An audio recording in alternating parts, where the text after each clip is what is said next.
Hello and welcome to Brian's Got Game. I'm Brian, and today I've got a game called King Cat. King Cat is a 2 to 8 player family game by Not Serious Games. In this game, players are on two teams. One team is trying to bring the cat home to their side of the board, and the other, well, they're not so nice, and are trying to chase the cat out into the street.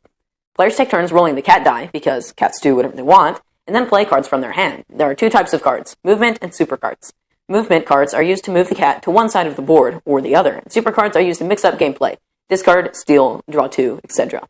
The game ends when the cat reaches one side of the board, or the deck runs out, and all cards are played. So let's check it out, and I'll show you how to move with your opponent's cards, how to use super cards, and how to avoid the puppy shark in King Cat. To set up, place the playing board in the center of the table, then place the cat token on the center space, which is marked by the dot. Then shuffle all of the playing cards, and then give each player 4 cards. So this game is 2 to 8 players. So in a 2-player game, of course, it's one-on-one. In any odd player game, you add in this little token. So this is the not interested or the super player variants. So these are for 2 players. You can play either or. So this one is, you've got these special powers you can do, and then this one is you're trying to get the cat in the center. Like, not interested in the cat. Like, either you're a lover or a hater, or you just don't care if you're the 3rd player. So since we are playing a 4-player game, we don't need that. So in a 2, 4, 6, and 8-player game, it's 1-on-1, 2-on-2, 3-on-3, or 4-on-4. Then give each player a reference card. Well, I guess in between each player, give them a reference card, unless of course they can speak other languages. And on the back of the reference card, it has the super cards. And then also place the, I guess, poo-poo cat. The cat, explanation of what the cat die does, also nearby. And then here's the cat die. And then also there's a slow token. You are now ready to begin. On your turn, you take the die, roll it, and then you resolve what it does. So there's a blank one that is nothing. This one is the one that I rolled. I draw 2 cards. This one is discard a card. Nothing, draw 2 cards. Discard a card. You can't play any super cards. You move one towards the center, or you cannot move the cat that turn. So you must resort to playing super cards. Okay, on your turn, you can do one of 2 things. You can play a super card, or you can play these movement cards of your kind, up to 3 symbols, or any amount of others. So I'm on the cat hater team, so I'm going to play these 2, because I can't play these ones also, because then that would be 4. So 2, and then, if it's your color, you move the cat once per symbol, and then for the other team's cards, it's 1 per card. So I move it 3 towards mine. Then I draw a single card. Then it's this player's turn. I roll the die. Nothing happens. And you can only play 1 super card per turn. And any person can play 1 super card at any time. So I'm going to play that one. So that's draw 2 cards. It's the chatty lady. But alright, I'm going to play these. So I'm a cat lover here, and I get 3, 4, 5. So I move the cat 5 towards my side. So this game is very tug of war. So play continues. Rolling the die. You're mixing things up. 3, 4, 5.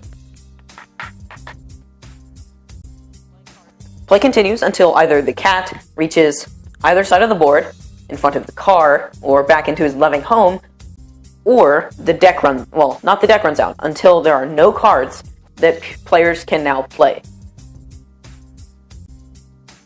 So, but the thing is, when the deck runs out, you begin to draw from other players' hands, mixing it up more. And also, there are a whole bunch of these super cards that do specific things, and then on all of them, each and every one, the art is different, and it's just fun to go through the deck and look at them. Walking Bird. That's how to play King Cat. Okay, got my dad here for parents' opinions. So Dad, what do you think of King Cat? King Cat, I thought was a lot of fun playing with little kids. Also, I think it could be one of those games if you stayed up too late, and you're a little bit slap happy because the cards are hilarious. Very much so. So we're not going to talk about components because this is a prototype copy. Yep. And your copy of King Cat probably won't say Brian's copy on it. Nice So touch, by the way. that is. Thank you. And so I guess we'll go into artwork. So the artwork is hilarious. You've got the cat in a cape, sparkly shoes, and then you've got a panda. An angry panda. And the shark dog. Or dog shark. No, the shark body with the dog head. Okay. That's to scare him into the street. And there's one that's a catnip cigar to try to get the cat back to the house. So yeah, the artwork is funny, and all those different little things about cat. Well, one of them is a bazooka with a dog. With a dog.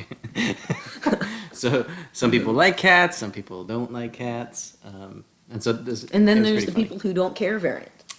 That is a good one. We can talk about that during the strategy. Yes. So strategy. Good segue. Yeah. All right. So you are drawing cards and then you're playing them. So it's pretty simple.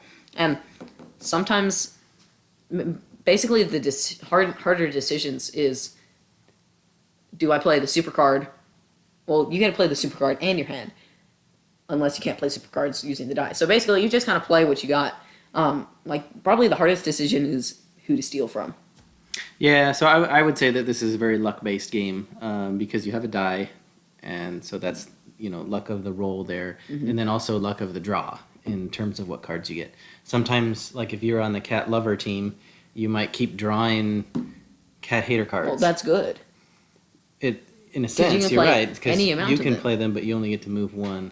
Yeah, but if I have a handful of them, I can lay them all down and move the cat 8. And you're keeping it from them. Yeah, drawing the other team's cards is great. Yeah, I guess. Okay, I can see it that way. But it's all luck, right? So that's why I think this one is good for the younger gamers. Just to mix it up so that it's not like an older kid or a dad winning every time type of a thing. Yeah, definitely in that sense. So, but I would say the strategy, there's a variant where if you have an odd number of players, there's 2 teams, and then one person is trying to keep them in the middle. And I think that one was my favorite of all of the ways to play, because that person can use both types of cards to move one space, and they're trying to keep the cat in the middle while the other people are trying to get them to their side of the board. It seems easy, but it's not, because sometimes you have a helper and sometimes you don't have a helper. Well, easier for the person in the middle. Yeah, it wasn't. It's not. Didn't she win, though? No. I don't remember then. Okay. So anyways, that one was more thinky than the other version. Okay, so easier for kids. Like you said, it's not always the dad winning, because it's a pretty luck-based game. Yeah, and you can play on teams. So like if you sit every other, then the heart team plays, then the skull team, then the heart team, then the skull team. So that way you can have an older person with a younger person on the same team. And then also, we found at lower player counts, it's kind of one of those shoots and ladders type games that goes on for a long time. So this could be an excellent game to give to the kids, and you won't see them for a while. You could use this game like that, yes. And it's a lot of fun. The kids really enjoyed it. Yeah, pull it out. It's fun. Thank you for watching. Brian's Got Game. Please like us on our Facebook page. Send us a tweet at Brian's Got Game. Visit our webpage, briansgotgame.com. Subscribe to our YouTube channel on Brian's by Dad. See you next time.